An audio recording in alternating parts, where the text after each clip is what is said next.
Hello, and welcome to 80s TV Ladies. I'm Susan Lambert-Haddam. And I'm Sharon Johnson.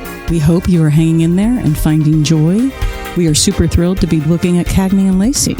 We have such a very special guest today who is here in our recording studio right now. And by our recording studio, we mean my garage office. That's correct. Cagney and Lacey was a groundbreaking 80s show starring Sharon and Tyne Daly that won 14 Emmys. This detective drama ran from 1982 to 1988 on CBS and examines both the cases and personal lives of two female police officers in New York City. It also spawned several TV movies. Let's get started. So to that end, our very special guest today is Tyne Daly. She is a stage and screen actress and a multi-Emmy winner. She won a Tony-award for Best Actress in a Musical playing Mama Rose in Gypsy on Broadway. She has been inducted into the American Theater Hall of Fame. She may be best known for her role as Mary Beth Lacey in television's Cagney and Lacey. She also starred as Amy's mom, Maxine, in 6 seasons of Judging Amy and has done multiple television appearances, stage productions, and movies. From the 1976 third Dirty Harry movie, The Enforcer, where she played a female cop, to Spider-Man: Homecoming. She's also an activist and co-hosted A Night with Sharon at a reading of the play Row by Lisa Loomer that was at the Fountain Theater here in Los Angeles. Tyne Daly has won 6 Emmys, 4 for Cagney and Lacey, playing Lacey, of course, 1 for Christie, the 1-season period drama, and 1 for Judging Amy. All right. Well, welcome to the show, Tyne Daly. Thank you so much for joining us. We're very excited to have this discussion with you. I'm very excited for joining because I have a very difficult time in the 21st century with everything being filmed and everything being sent through the air and everything being electronic.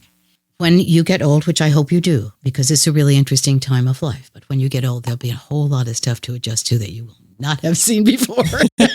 I promise you.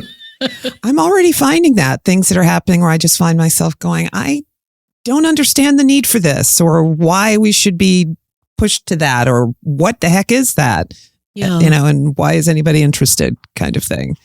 Well, I think I began to tell you, though, I'm asking people to give me one word on the 21st century so far. We're not a quarter of a century, old century yet. Mm-hmm. We're moving in on it, though. But a little assessment about if you had to find a descriptive, if you were a poet, for instance, a thing to say this century, you get one word. It's very tricky. Oh, yeah, it is. Oh, well, you don't have to answer immediately. Thank goodness. However, perhaps at the end of our time, you could give me, because if you'd like to know mine now, I'll tell it to you. Yes. Or I could wait. Let's wait. Should we wait? At the end. Let's wait. Okay. So where are we now? Okay. Well, I do want to talk about the beginning of your career first, if we can. Sure. You come from an acting family. I went in the family business. On base, it was the only way to get their attention. There was a theater, a local theater, the Antrim Players, from the place we moved after. Well, there was a lot of schools before that. We moved around a lot. When we settled down in Suffern, New York, there was the Antrim Players, which just closed their doors forever, which makes me very sad. Oh my goodness! They're going to turn into a church. Oh dear.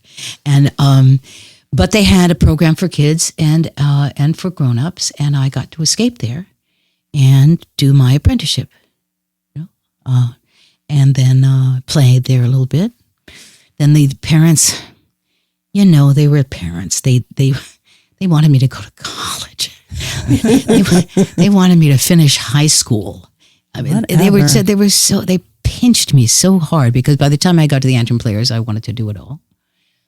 So I did. I finished high school barely on the good graces of a history teacher who said basically, "Oh, get out of here," with your D minus. I went to Brandeis University for a quick year because there was a man from American history of the theater named Jasper Dieter. Jasper Dieter. Name. Either a ball player or theater, right? One or the other. Jasper Dieter. And then he was gone after my freshman year as a teacher, although I learned a great deal from him. He was one of my lucky teachers. And then I found out they weren't going to let me on the stage until I was a junior. Really? So the hell you say. So I went home to the parents and said, I quit college, send me to trade school. went to trade school, met my husband, got married, got pregnant, came out here. I had done a couple of plays in New York, quickly, and a couple of seasons of summer stock.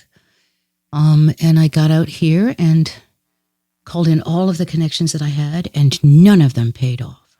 What was the impetus for? Because you wanted to work in movies and television. Is that what was it? Or did you want I wanted to follow my young husband and for us to raise up our baby together. Yes. And I didn't want to leave New York at all. Okay.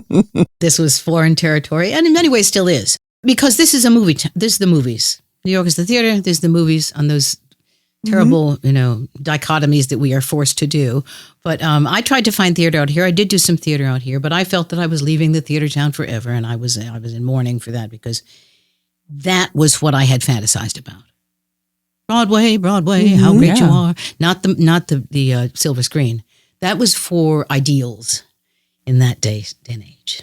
It was only for ideal people. Okay. And they cried ideally, and they suffered ideally, and they made love with a certain amount of cool, not hot. Yeah. Coolness was the big. I wasn't any of those things, and I wasn't going to be. But the luck of timing, which they don't talk to you about in acting school, was that we hit the Dustin Hoffman. We hit the real people time. You could look like a person. You didn't have to wear your bra. We hit a wave, Yes. as did my young husband, who hit the wave of the inclusion of Black people for the first time in a very long time. Yes. So the luck was those cultural timings, both for the women's movement and for the social revolution of race. And in that sense, we were very lucky. And then we did the work, and then I was middle-aged. I was 34 years old. I was done. Come on. Who's that wonderful. Who directed Some Like It Hot? Oh, Billy Wilder. Yeah. Billy Wilder famously said, there's only one thing for a woman to do in Hollywood after 30, and that's leave town. And he was one of the nice ones.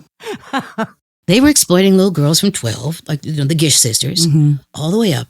But nobody wanted to take a look at anything that wasn't smooth and white and feminine. Let me put some quotation marks around that. No threat to the patriarchal feminine ideal. And the ugly people were allowed. The non-perfect people were kind of in fashion. So I was just definitely not perfect. I feel like in the movies, I couldn't pass the physical. Movies like the Marines. Yeah. In terms of your assignment, there's a requirement for a certain kind of strict adhering to the rules. And I was really much more interested in being a MASH unit. You know what I mean? Just they were get in, get out. Help people, patch them up because they've been hurt. Oh.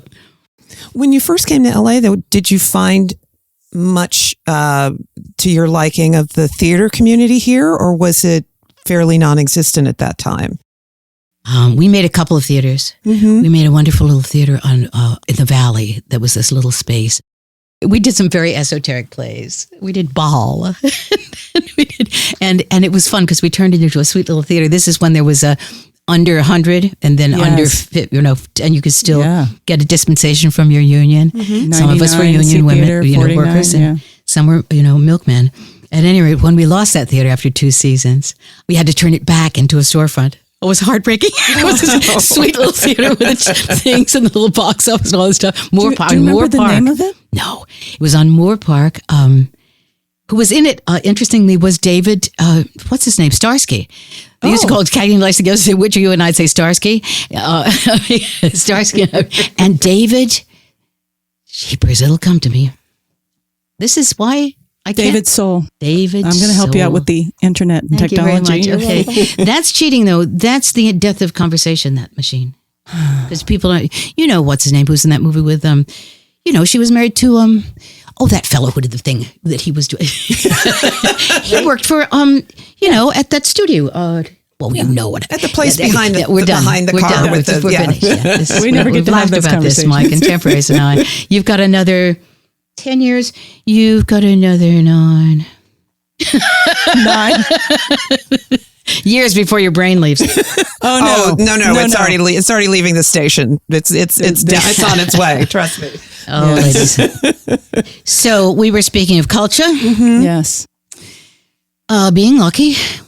What happened before that? So I did 10 years here of freelancing on television and getting jobs through my connections and through having, delivered on those connections, but getting the job is hard.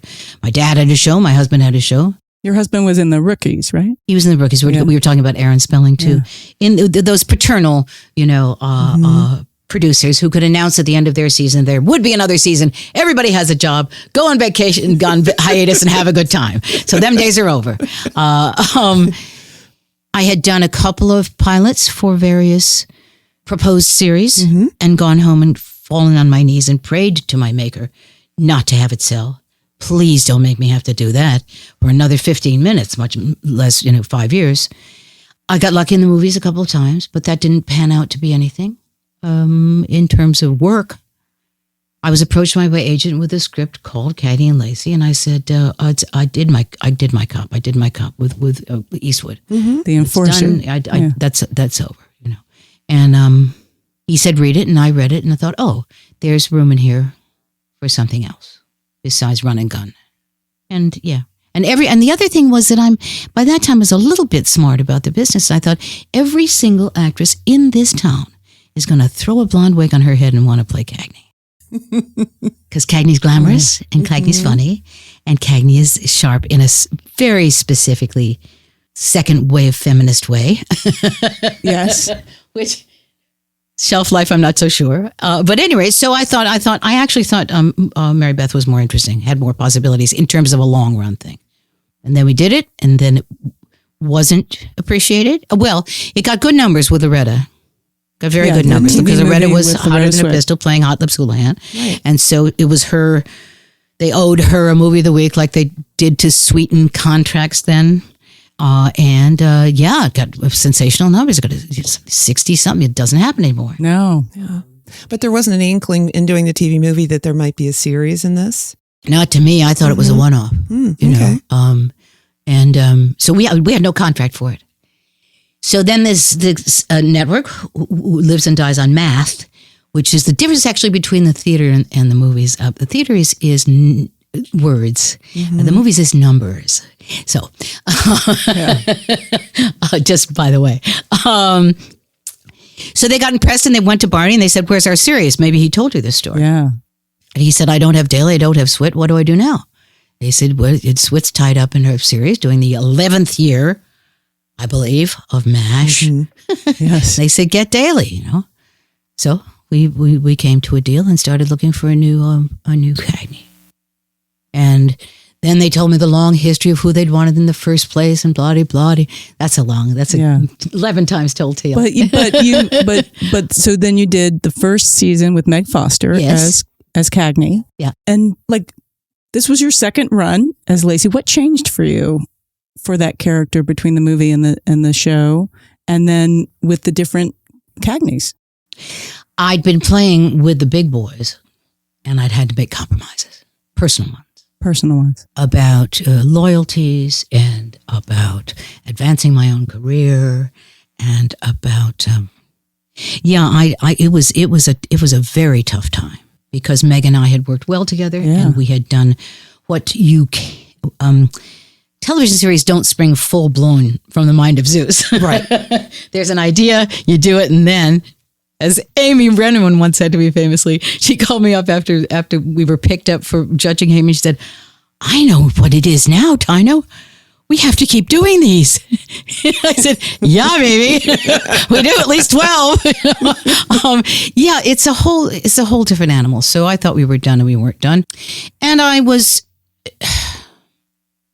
for about a minute and a half, or a week and a half, in on the casting process of the new Cagney, and I was still aching from Meg and I, because I thought we'd sort of started to figure it out. Yeah. But there wasn't any start to figure it out. There was deliver,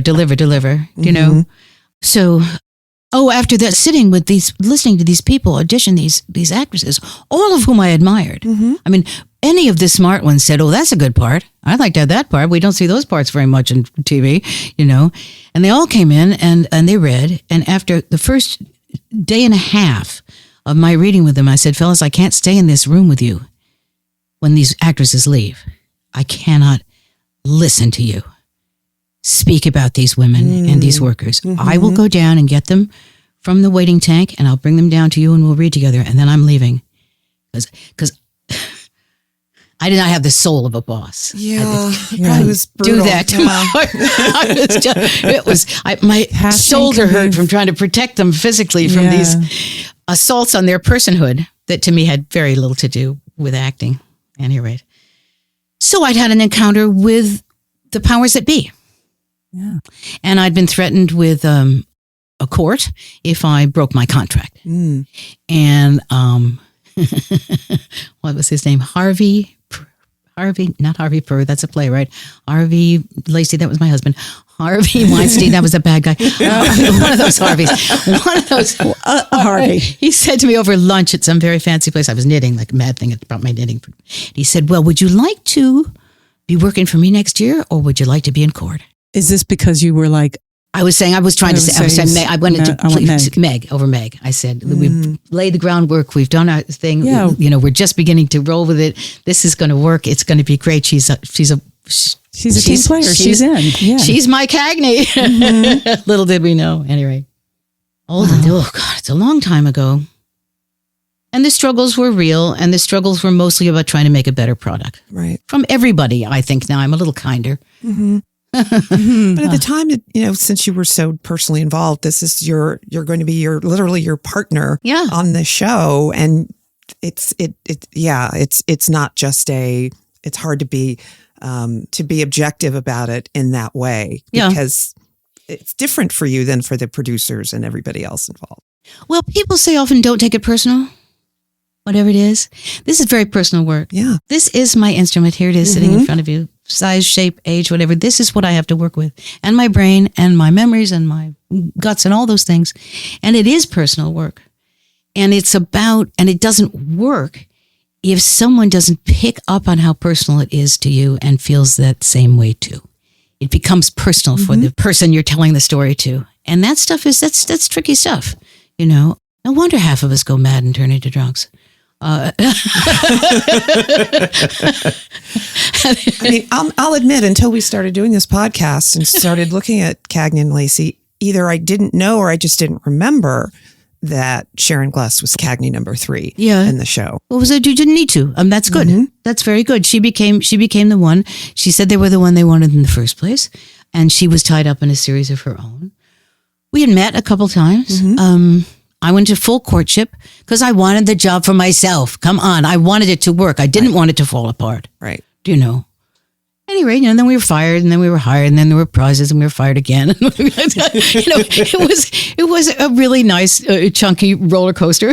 I was going to say, for such a successful series from the outside, it had a very tumultuous history. We learned from Barney and from reading about the show and stuff. And so I imagine being in the middle of it, just trying to do your job and being surrounded by whether we're going or not going, who we're going with, who is being handed to us. Well, and the more difficult assignment was to be some kind of a example or a role model, or, what do we stand for? How do you account for the success of this show? When we go to actors and we stick the microphone in their face and we want them to know stuff that isn't often in their can, and sometimes they're deeply stupid about. And I want to say, go talk to the people you elected. What are you talking to me for? What do you want my opinion about this? Do I have one? Sure. No, I don't think it's appropriate for you to be asking me about this. Ask me about what I do. At any rate, that was very annoying to me. I didn't, and the part where you're supposed to represent something. It's at this point that Miss Daly notices the Jimmy Stewart retrospective poster on the wall of my office.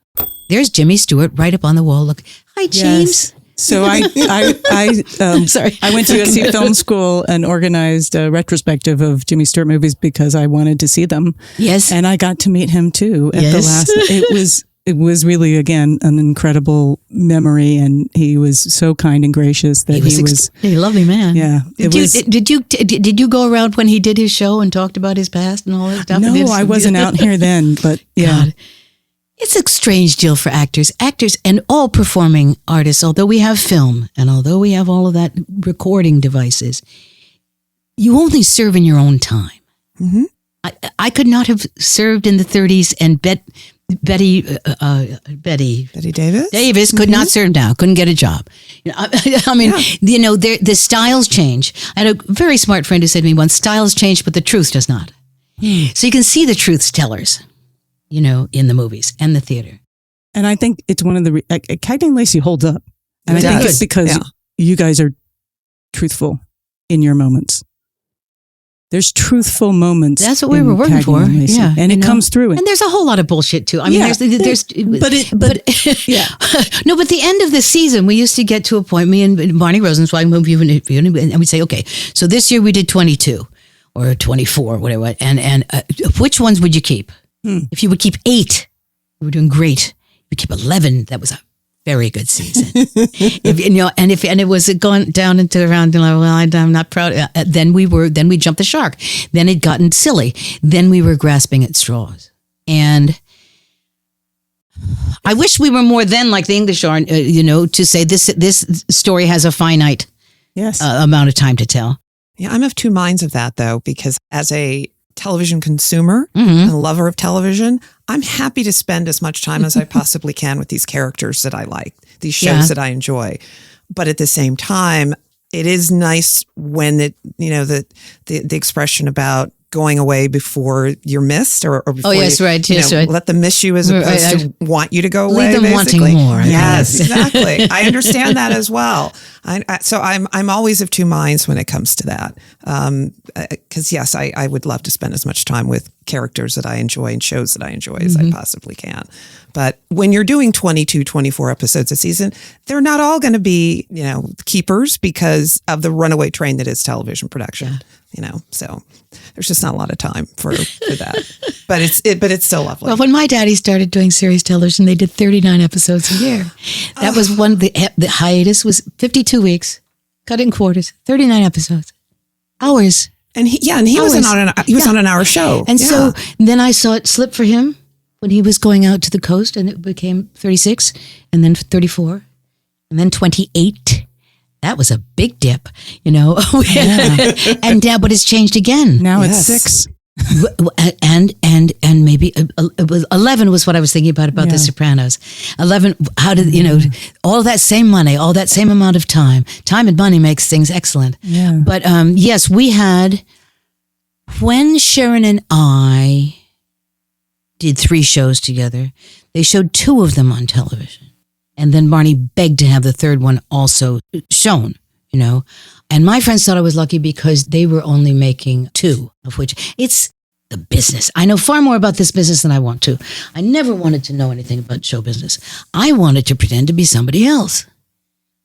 And so, I just think that's not uncommon impulse. I wanted to disappear into somebody else and show off at the same time. See, that's... Oh, yeah. Look at me, don't look at me. It's one of the nice dichotomies. I used to say, the impulse to show off and the willingness to disappear. But in terms of reality television, if I was remotely interested in reality, you think I would have been an actor? No. Let's pretend and have dress up. Let's have fantasy land. Old school. So that reminds me of an interview that I watched with you where you talked about one of the first things you do is find the voice of the character. And your voice is so amazing, right?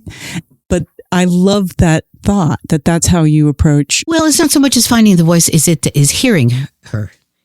And the hearing of her doesn't come just out of my brain alone or auditory hallucinations, as we say.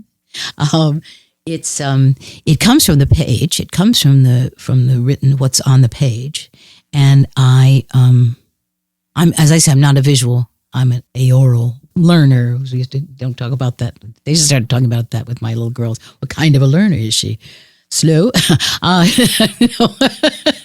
or So yeah, I often music, the auditory thing is a stimulus for me more than the visual. Whereas my young husband George, I used to catch him, standing in doorways, staring into space, and I knew he was directing. I knew he was, seeing it, trying to envision it. Yeah. Does that answer your question? Yeah, I'm sort of fascinated by actors' different approaches to creating these characters, and Mary Beth is such a subtle character in a lot of ways, much more than Cagney. Cagney is sort of through the door first, I guess. Yes, right. Well, maybe in cliche, Cagney's a little more available, because she's more showy. Lacey, I just liked her, and I also thought she was doing a struggle that I was involved in myself, but on a being an actress level, not on being a housewife and with a second job at the local hotel cleaning brooms. Yes, I mean, she was trying to do that particular juggling act. I'm not getting to it. Of the '80s woman, you can have it all, and that wasn't true. You certainly can't have it all at once. You can have it all very quickly, one after another, if you have an endless supply of energy and good temper. She was throwing herself up against a bunch of walls with her husband and her kids and her work that I thought was worth telling stories about. And then, what do you know? A whole lot of people wanted to hear stories about themselves on TV. What a surprise. I know. And they wanted to see themselves reflected. They wanted to see women being real in their lives. And everybody else too. It's a crack in the, I'll read the statistics of our union still. How many stories are told about the white male in the society. And we reflect, some people think television's leads. I'm not so sure. I think we reflect. I think a lot of what we were talking about on Cagney and Lacey had been talked about in the world, But here we are again with people, assaulting clinics that take care of women's health, with people marching in the streets saying, "We matter, can you see us?" With people confused about police to have played a policeman. Both my husband and I played policemen in those days. And if you think we didn't go home and discuss and decide to accept that in them days, then you underestimate both of us, because it was not easy to say, "I'm lining up with the pigs." Not only been marching for Vietnam and meaning it, compromises. Yeah, the end of the Vietnam War was really not that far away from when Cagney and all the things that went on, around it was not that far away. So it's totally understandable. The entertainment industry for peace and justice. The worst, what are those things that NATO's, the one that those things into a word? The EIPJ. Jane Fonda and Don Sutherland and us with carriages in the street, street theater, all that stuff. And I just did street theater again. Oh, really? Sort of. Sharon and I introduced a play by Lisa Loomer called Roe v. Wade. That's, here, yes, to a bunch of people, to 100 people in a thing saying, "Don't give up the ship." It's disheartening. And yet I know there's progress, but only progress if you insist on it. Yeah, the fight never stops for a lot of things. You have to keep fighting.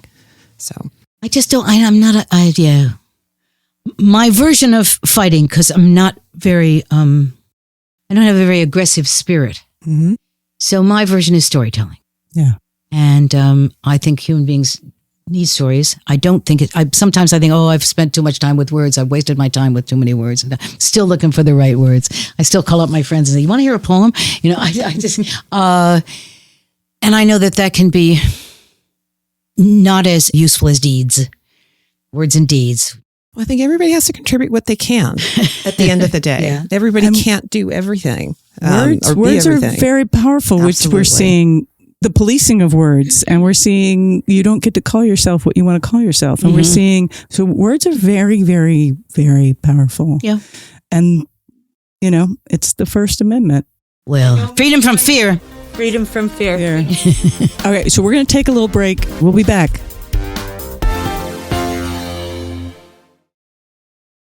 All right, welcome back. Oh my gosh. So, Okay. did we get up to Cagney and Lacey? What do you want to talk about? Oh, we want to talk about Cagney and Let's talk a Lacey. little more about Cagney and Lacey. And, what your favorite moments were. Like what you still hold dear.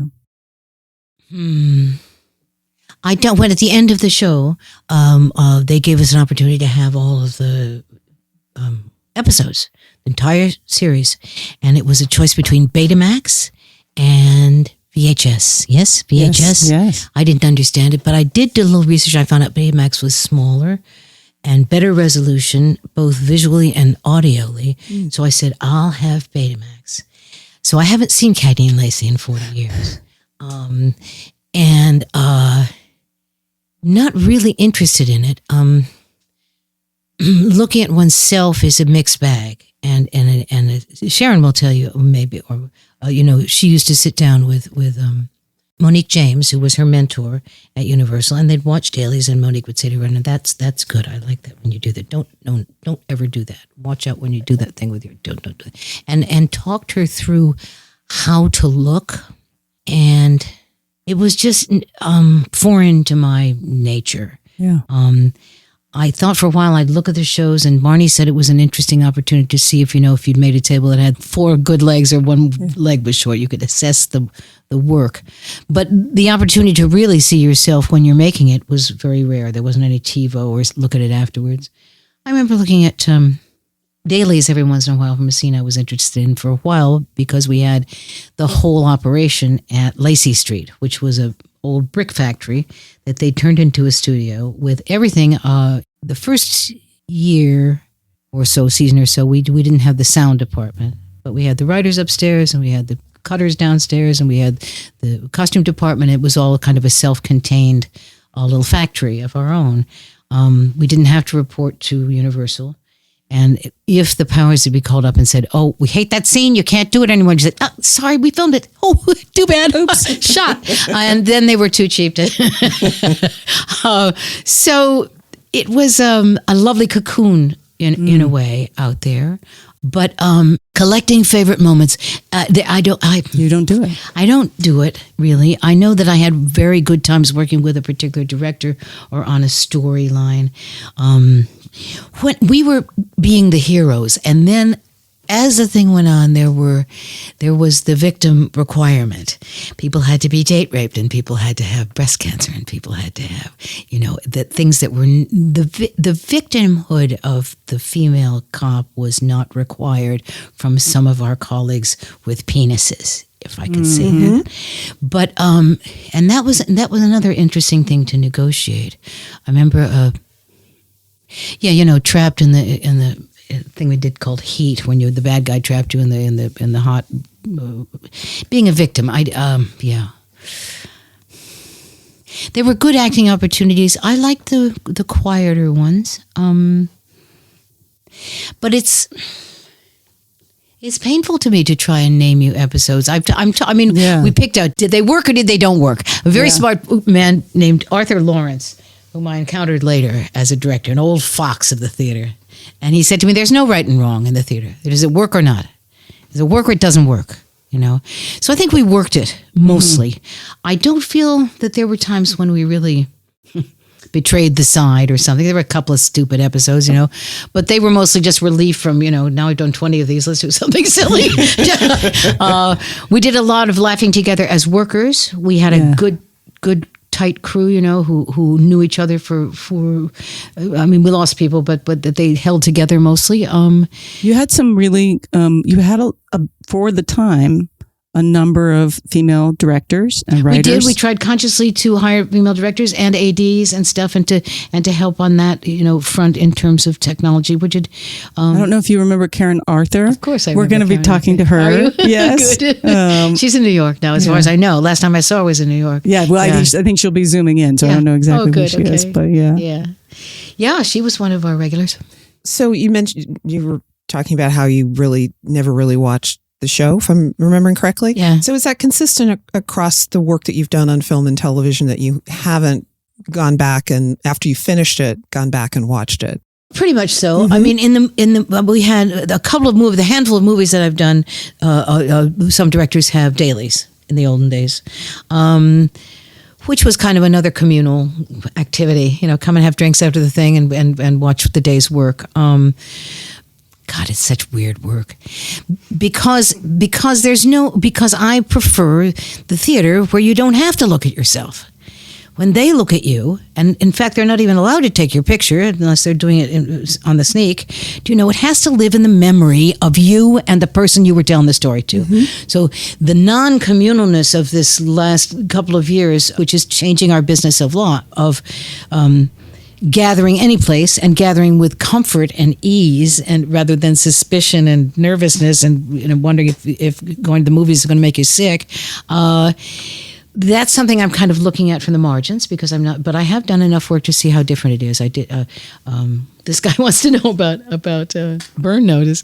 I have to tell you, the reason I did it was to keep my pension open. My pension had faded, and I called Sharon. I said, Sharon, I got to make this much money to do my pension. Get me a job. I mean, this is mm-hmm. If you want to know about how it really works, folks, you get to be old and they kick you to the curb. Okay, so what was I going to tell you about? Something though. Theater and yeah, the recording of an experience mm-hmm. so that you can look at it again and again is very different than having it have to last in your memory. Right. And you could retrieve what you can. And I understand that, there are kids who are recording their teachers in mm-hmm. college class instead of taking notes. Taking notes is one kind of recording, but recording the whole thing and to then go and fall asleep over it again. I think it's an excuse for paying attention in many ways, and that makes me sound like an alta caca, which I am. So I'm probably pretty far down that road too. I mean, as cell phones have proliferated, when I first was able to take pictures all the time and as many as I wanted, I did that. I'm gotten to the point now where I almost never take pictures when I go places because I want to see an experience and I want to look at what I want to look at and pay attention to what I want to look at because there is something about being in that moment. And that's one of the beauties of theater over film, as much as I love film and television and filmed entertainment. And it's lovely to see things again. It mm-hmm. is. It is Absolutely. Wonderful to see great performances and all that stuff. I don't mean to be religious about it. But I think there have been a number of actors who've talked about how they don't watch themselves. They don't. So you're definitely not alone. Yeah. So I was just curious if that was something consistently over your career that you've mostly done when it came to the finished product, as opposed to dailies, which to me is a little different because you're seeing the work of the day and helping, that may be useful in terms of going forward. I don't know, but I think I have only like 8% Sunset Boulevard in me. Just enough. That's just enough. Yeah. Not my favorite form of fun. Mm-hmm. Let's say that. No, understandable. Sure. So let's move on to theater because I want to talk about Gypsy and I want to talk about what theater has meant to you over the years, and because you've done a ton of theater. I've done some, but I also there was this distraction of my husband's career was out here. My career turned out to be about television and a little bit of a way, the movies where I couldn't pass the physical and to be a Marine, which I remember reading something about Demi Moore. Mm-hmm. Saying that she was a hands-on mom, and she also spent 8 hours a day in the gym. I thought, baby, how do you do that? How do you do that? Which 8? All in a row? How many hands? I don't know. I just didn't. It amused me. Anyway, I couldn't figure out that kind of juggling without a lifestyle that I wasn't designed for. Very bad at delegating responsibilities and asking other people to do my shopping. So the theater and the movies, I've been very lucky. I've gotten to do some of each, but my yearnings for my dream time, as I say, was the theater, not the movies. Not to be on the silver screen, but to be in, on the Broadway stage. And the music part was fun, and getting up for it was fun, and retraining again, to make the cabarets was fun, and. So I wasn't required to choose to say to do this or this. I was happier being a jack of all trades. And I think that was that has changed. It used to be you were doing television, you did television. If you did movies, you did movies. Oh, if yeah. you did There was theater, a you did lot theater. more snootsiness about it until Laurence Olivier sold cameras. Oh, okay. Until old Larry got that ad for Polaroid. Yeah, there were inroads were made on what was the fancy stuff. And, where you earn the monies and where they want you. So the theater takes a different kind of energy. I don't know that I could do the first act of Gypsy without falling over. These days it's just you age out of that part of it, and the memory fades, and the attrition of old age. But hopefully, I was interested in telling stories about women from the beginning to the end. I didn't like cutting out and leaving only the 15 years between 15 and 30. Yeah. That those were the only ones we looked at. 15 and 30, yeah. Very few coming of age things for girls. Yeah. Very few getting through the middle passage for girls. Yes. Very few after I can't make you babies for the girls. And very few old wise hags. To add a little bit of the female spirit to the overbalance of male stories about how they figured out the world and how they run the world and what is necessary to run the world. I had a thought the other day about the Bible and the Constitution and all of the things that are rolling around in our society right now, and the great words. And I thought to myself, I wanted to say to the founding fathers, who told you that story? And they'd say, my dad. Mm-hmm. And I say, well, who told him that story? And they say, oh, my dad. Your dad told you that story. We've all been listening to the dad stories for a long time on the version of what's creative, what's nurturing, how do we get to be better people, and so I thought there was room for the mom stories. Particularly the mom, not the girlfriend, and not the rival for the job. Well, it was such a big part of Lacey, and there's a again rewatching these. There was a line that struck me from one of the episodes where she constantly questioned whether she was being a good mom, but there was like I thought I was stronger than this. I thought I was a good mother. As a mother and a stepmother and a working person and a thing, I was like, yes, we're constantly asking that question of ourselves. Yeah, serving all these masters and wondering if you're failing them all. It was a condition and still is a condition of a lot of people. And I know that's not that men don't question themselves or that they don't blah, blah, blah, but the running of everything. And the recent being instructed that I'm a second-class citizen, officially, now from the highest court in the land, is painful to me, and my daughters and their sons. You see, if you can announce that somebody's a second-class citizen officially again, you could take your next group. There's that, who do they come for next? There's that thing to say your personhood is in question, your citizenship is in question, your value to the community is in question. So Lacey had a hard time with that in the 80s, and Daly's having a hard time with that in the 20s. As are we all. Yeah, Yeah, and it's one of the reasons we sort of have this little saying like look back in order to leap forward, and yet we're tripping sideways, like in backwards and forwards. Like it seems like a bit of a hot mess right now. Yeah, well, maybe it's always a hot mess. I just it's the idea that and it applies to the acting game, right? It's the idea that you've arrived someplace and now you're there. And that's it. That's the end of the story. You've got to this platform and then you don't have, and no, it's an ongoing thing. There's the whole ebb and flow and blah, blah, that stuff is happening in our country and happens in the career. So when you get to something, you say, okay, this is it. This is what I do. I live in New York City and I do bad plays. Oh no, this is what I do. I go and sell out in Hollywood and make money and win prizes and get famous, and that's and that's it for it. No, there's no arriving. and how to be of service. I always wanted this to be a service job. That's how I was brought up. Human beings tell stories to each other about themselves because they need it. Yeah. And more importantly than that, for me was, human beings come to the theater to watch actors because they've all been actors.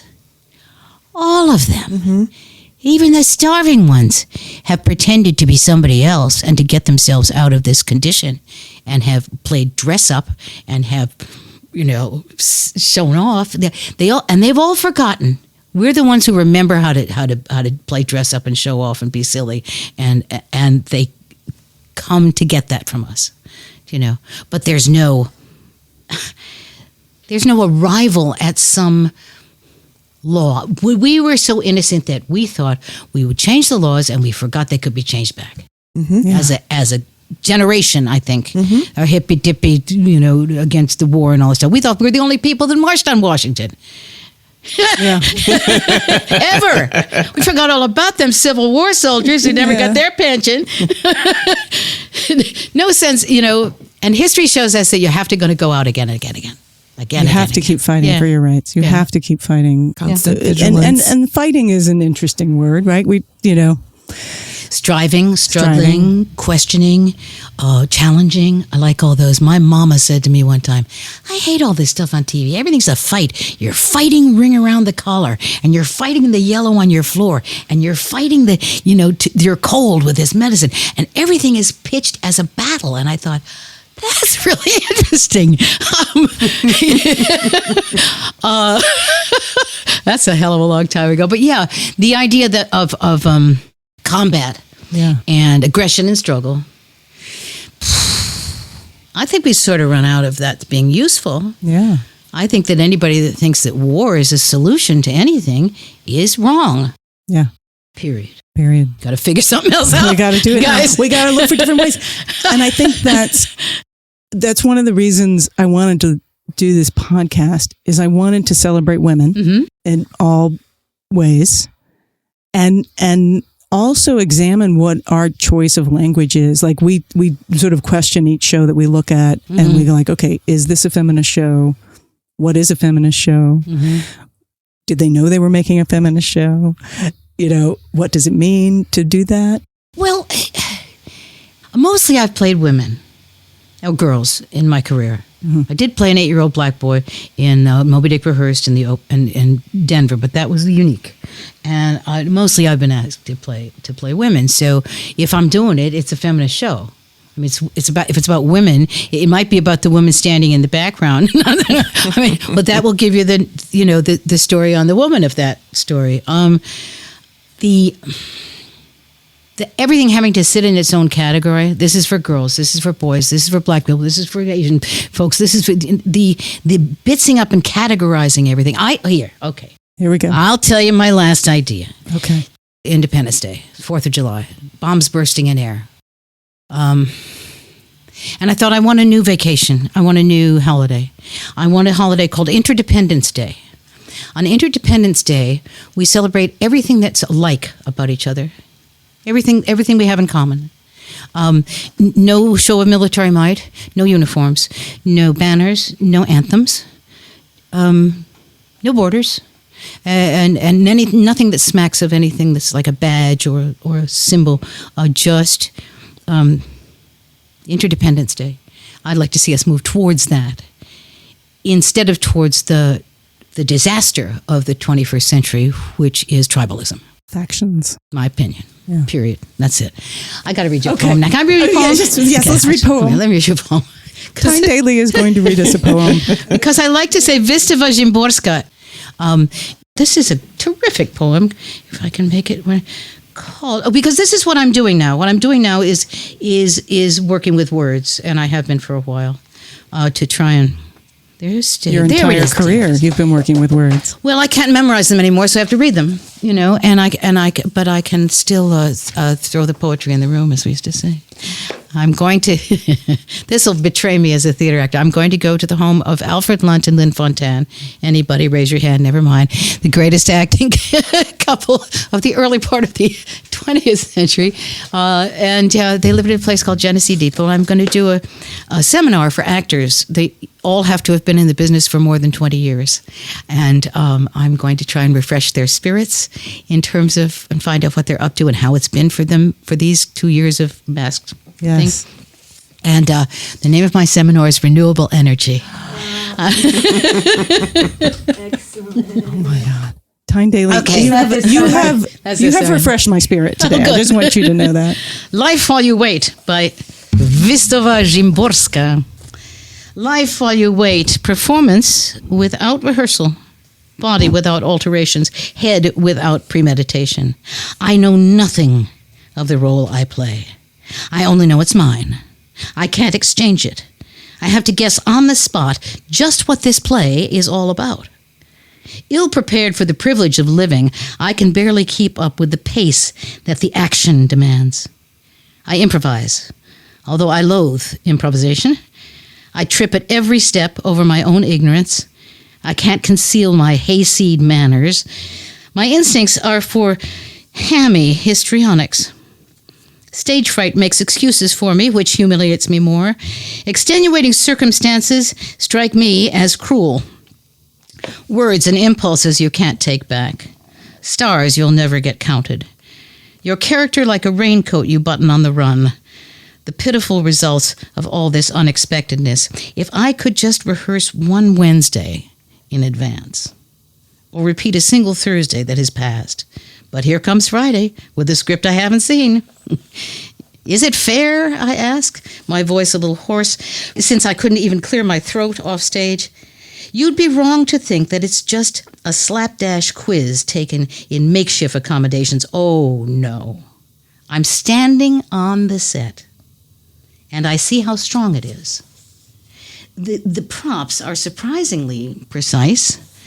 The machine rotating the stage has been around even longer. The farthest galaxies have been turned on. Oh, no. There's no question. This must be the premiere. And whatever I do will become forever what I've done. That's awesome. That's awesome.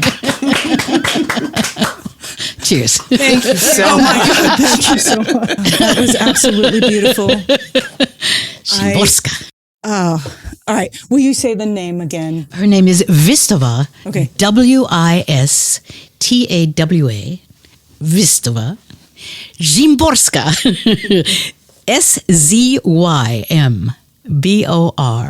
Szymborska. Please tell me you've done audiobooks. I have not. I failed completely. Oh, this is a funny story. They approached me once to do an audiobook for new mothers, and it was a little book of contemplations, so that you could read about. I said, if this new mother has 10 minutes a day for herself, she's doing better. She don't need this book.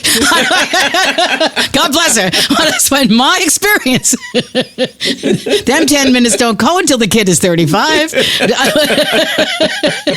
Let's be serious. Okay. Oh my goodness. Oh wow. No, and I tried. We were doing a long distance trip, and I got books for the girls to listen to. We were driving my daughter back from school in Wisconsin, and I got Ruby Dee doing Their Eyes Are Watching God, and I love Ruby Dee. And I worked for her and for Ozzy and stuff, and I got it. The thing made me fall asleep. Driving, and it was like a supper. I can't. Yeah. So I say I listen, but I can't. Very few books on tape move me. I find it hard to listen to nonfiction audiobooks. Yeah. Fiction audiobooks I find easier to listen to. Maybe because it engages my imagination in a different way as opposed to trying to take Their Eyes Are Watching God. Come on. Come on. It's hard to be for... What else? Jim Dale. Do you have Jim Dale in your mind? Yes. He did all of the voices for the Harry Potter. Yes. Something like 309 voices. I thought, what kind of a thing is that? Those audiobooks are amazing. Yeah. We listen to them with our boys. But he said he recorded them and managed to remind himself of who everybody was. You know, 'cause sometimes he'd lose a voice. That kind of gift is just amazing to me. Can I ask you really quick? I know Yes. we got to wrap up.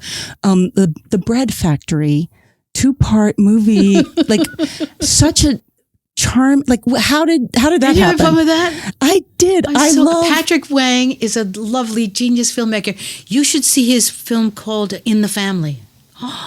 Yummy. And then there's one called The Grief of Others. But Bread Factory was shot in under 30 days with 210 speaking parts. It was a miracle. With dancing and singing, carrying on. And I got to it through my friend, like happens a lot in my business, my friend Brian Murray, gone from us now, but a great actor. And he had done a piece for Patrick in, I'm trying to remember which show. And I think it's the first one, In the Family.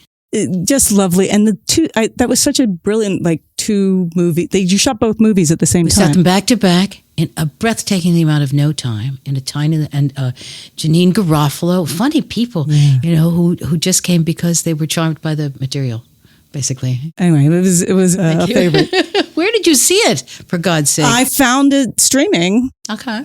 Because that's the great thing about streaming. You Well, can let find us know things somewhere. where. I will when we do our audiography. Yeah. I will because I have to look it up again. I think I have to see it. A Bread Factory, part 1 and 2. Yeah, it's about a local arts center that these 2 ladies run together and have forever, and where kids can draw and paint and sculpt and act and sing and carry on. And it's being threatened by a consortium of modern entertainers who are pretty electronic. At any rate. Okay, so it's 3 questions. You can't name your own shows, but is there an 80s TV ladies-driven TV show that resonated with you? And I can remind you of some to get you going, like Golden Girls or Murphy Brown, China Beach, Designing Women, Remington Steele. Or were you too busy being a mom and making TV? I have never been a regular television watcher. I used to watch my dad, which was kind of interesting because, he'd be on these, and then there he'd be being, Robert E. Lee, or he'd be being Walt Whitman, or he'd be being, in those days when he was always somebody who played, give us Barabbas. He played Barabbas he played a lot of different stuff on a lot of different interesting long fights, and it was very strange to see your dad. I remember my brother Tim, the first time he saw, because he was 10 years younger than I, but the first time he saw my dad on TV and my dad was being threatened by a bad guy, he freaked out. I'm sure. He couldn't, Truth and Illusion, he couldn't make the thing. Even Daddy was sitting next to him, and he couldn't make. I watched The Rookies regularly because I was home in the 70s. I haven't owned a television set for about 20 years now. And I don't mean to be graceless about it. And Sharon tells me all the time there's such great things on TV and you have to see these shows. I think I saw 3 Sopranos. Is there an actress? I like those actresses on Designing Women. I thought they were terrific. And Sharon's in love with, what's her face, who's doing her new show? Jane Smart, who's a wonderful actress. And occasionally, it sounds like I sometimes feel I'm an ingrate about this because I do love to go to the theater and I love it when it's good and I love to see the actors afterwards and stuff. But sorry. That's okay. Nothing to be sorry about. Nothing to be sorry about. Who's Alex Trebek? I watch Alex Trebek faithfully and go to sleep afterward. He's gone now. What is that? I thought that would be a great job. I would love that job, but they wouldn't let an old lady do it. But I think I would like it. Trivia. Yeah. Do you know trivia? Yeah. Is there an actress out there that you wish you could work with or wish you had worked with? I've enjoyed the ones I have worked with that are real famous. When I was a kid and came out here, I was leaving New York with my 3-day-old baby. She'd been born while her father came. He came back. He was out here earning the money to pay for her. And I was in the airport, and there was this. It wasn't Playboy. It was another kind of men's magazine like that. less sex and more gentleman's GQ, possibly GQ. And there was a picture of a woman on the cover, obviously naked, the part we couldn't see, but she had her stuck in a big trash can. And so her legs and her arms and her, were hidden by this corrugated, is that what they're called? Yeah. Galvanized, a huge silver trash can, and her long hair and her stuff and kind of posed. And the headline was, "The California Woman Through at 21." And I was 21. I'd had my first baby. I was just turned 21. And I was going with my baby to California, and I wondered, why am I going to California if I'm already through? And then I would sit, and I had my baby, and we had our little thing, and we were trying to have no money. George was working as a janitor, and there'd be these fan magazines, and they'd say, and here was the new actress, and here was the next new actress, and here was this other new actress, and I kept saying, not me, no, not me again, but I didn't want to be them. I didn't want to turn into Meryl Streep. Right. Meryl Streep had already done that, There's a little card that says, "Be yourself, everybody else is taken." Mm-hmm. Yes. and I just wanted to be there with, in the mix. But I wasn't envious to be somebody else or to admire somebody else. Not that I haven't had fun in the theater and had people move me and tell me stories. Yeah. But I just, I really don't have anybody that I wanted to be like, or wanted to have their career instead, everybody wanted Angela Lansbury's career, but I I think a lot of people want your career. Well, they can't have it. You're very good at I'm almost dead. And second of all, it's taken, there's no repeats. You can't put your foot in the same river twice. All that stuff is true. Yeah. So I love seeing there being more stories for women. I'll tell you that. I love those. I love seeing those girl cops on LAPD thing and stuff. There were the cracks were being made. I was aware of that, but I didn't have time to sit down and watch it because I was busy doing it. Yeah. No, that's great. That's great. Last question. What's a moment that you've had that you felt like, is this scripted? Am I living in a television moment right now? You were on set all the time in television moments, but like one moment where you're like, that was so memorable or so like out of... That I felt like I was in a movie, you mean? Or yeah, like a movie or a television moment of drama. Well, I tell you what my brain thinks of because I'm not quite sure I understand. I remember George was doing The Rookies and was directing and got me a job. I had an in because I was married to the co-star. And we were doing a show. We'd been in school together from the time I was 17 or 18, and we were just babies. And we were doing a scene which he was also in. He was directing, but he was in it. And he came up and stood up next to me, and I said, "Hey, baby, it's you and me in the movies." And we had the best laugh. That I can tell you. There are moments when it's amazing that you're on the stage, or on the stage, you can't let that awareness in too quickly or you'll not know what you say next. At any rate, this work, it's good work. It's, lined up with other things to do for a living. It's not a terrible thing to do. Thank you so much. Again, we cannot thank you enough for this. Has been it's fantastic. something we've been looking forward to, and it's exceeded, I think, our expectations. Yes. So thank you so much. Okay. Cheers. So Tyne Daly challenged us to come up with one word to describe our time now here in America or on Earth. This first part of the 21st century. This first part, in this time period, the first part of the 21st century. And then we forgot to come back to that, to circle back before she left. So I'm gonna get in touch with her and find out what it was, her word. We think Kevin thinks it's tribalism, which might be right. And now we have to come up with our own. The first word that popped in my head was change. I think I found my word. Turmoil. Because from the beginning, first we had 9/11, 2001. We're still dealing with the ramifications of that insanity. We had the historic election of Barack Obama. followed by the kind of, what's the word I'm looking for? Obstruction from the right that I don't think any of us have experienced in our lifetimes. Maybe there have been periods in the history of our country where similar things have happened, but this is taken to a whole new level. Whole new level. And it's only continued to get worse from there. The fact that we went from Barack Obama, in my mind, one of the best presidents, one of the best men that's ever been president of the United States, to arguably the worst person that has ever been put into that job, the worst kind of person that ever could have or should have. This is not about ideology. This is about a person. This person. And that person, because I refuse to say the name. We're not going to speak that name.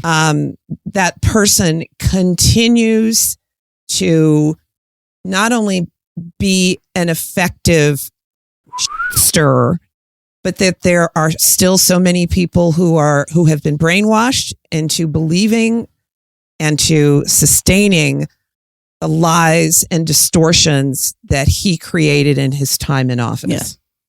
He built a cult on hate and vitriol and fear and division. Yeah. And continues to work to divide the country. Yeah. And sometimes I'm like, oh, of course, that's who was nominated by a faction of people who want to punish. Like, oh yeah, you're not going to have a woman president. We're going to give you the worst of men. That's exactly what happened. Oh my gosh. We will take the worst of men over any woman as a payback. Oh my God. Sharon just broke her paperclip. That's how wild we're getting here. Okay. All right. Have you come up with your word? Well, the first word was change, but it wasn't enough. And I think turmoil is indeed. And you also reminded me that the 21st century started 20 years ago. So I'm also going to say opportunity. It's an opportunity for turmoil and crisis, and it's an opportunity for change. And we've seen both of those in the last 20 years, and we'll see, and we know we're not at the end of this. We're not at the end of COVID. We're not at the end of the chaos of the result of the last 6 years in politics, the last 20 years in politics. We are also in the middle of this enormous technology change and speed of information that's unprecedented and that we're not built for, right? Speed of information and disinformation. Yes. And it's a crisis, but it is also an opportunity. We are in this, I think the word that I can't come up with right now because my brain isn't working is something that represents both of those. Well, because you're right. There always is opportunity in chaos and disruption. There's opportunity there. It's just a question of, do you seize that opportunity to make things better? Do you, whether it be something big like the things we've been discussing or even in your life, it's hard to see it sometimes. It's hard to believe that it's there, but it is there. It can be there. And it's not even so much about the silver lining. It's about when things are breaking apart, it is a moment to rebuild them in a new way and to decide to do things differently. So I think that question, which again is sort of resonating from all of the stuff we talked about today, which is, how did we get here? Right? That's sort of, we're looking back to be like, how do we get here? And then how do we get out of here? I think is one of the other questions. And it's again, very serious conversation in mostly a light podcast, but the undercurrent of everything right now is a struggle to define the new way we are going to be. And because there is opportunity in these crises, because we can recognize things and name them in ways we couldn't. We can recognize that our healthcare system in America is not appropriate to the situation. it needs to be different. We can recognize that our involvement in government has to be more for the people, by the people, and of the people. We can recognize that these things that are breaking down are things that we can rebuild in a new way of looking at things. I don't think anybody is interested in doing the same thing. I'm seeing it in theater. I'm seeing people take power from their own place that is often a disenfranchised place, but they're now saying, I don't care. We're now going to unionize. I don't care. We're now going to demand not only these rights back, but more rights.